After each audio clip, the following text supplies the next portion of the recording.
Nagpatuloy ang pamamayagpag ng Minnesota Timberwolves sa nagpapatuloy na NBA playoffs habang nasa panganib ng matapos ang season ng Los Angeles Lakers. Balikan natin ang aksyon sa ulat ni teammate Rafael Banderel. Isang panalo na lamang ang kailangan ng Minnesota Timberwolves upang umabante sa semifinal round ng Western Conference Playoffs. Iyan ay matapos nilang makuha ang commanding 3-1 series lead kontra sa 3-seed Los Angeles Lakers, kasunod ng kanilang 116-113 na panalo.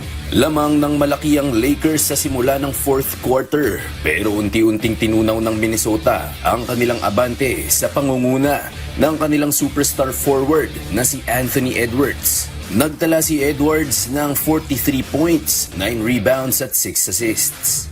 I mean, I feel like we took their best punches throughout the game and to start the third and then to end the third. And I felt like it was gas going down the stretch, so just trying to, keep my foot on the pedal and keep going. Marami ang naniniwala na nakagawa ng malaking rookie mistake si head coach JJ Redick. Paano ba naman hindi gumamit ng substitution si Redick at ibinabad sa buong second half ang 5-man lineup nina LeBron James, Luka Doncic, Austin Reeves, Dorian Finney-Smith at Rui Hachimura. Kaya sa dulo tila naubusan na ng gasolina ang Lakers. Pero depensa naman ng 4-time MVP na si LeBron, sadyang hindi lang maayos ang kanilang execution noong fourth quarter at walang kinalaman ang naging desisyon ni Coach Redick. I mean, we had some really good looks.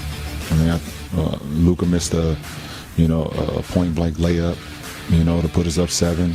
I missed a point-blank layup to put us up 4.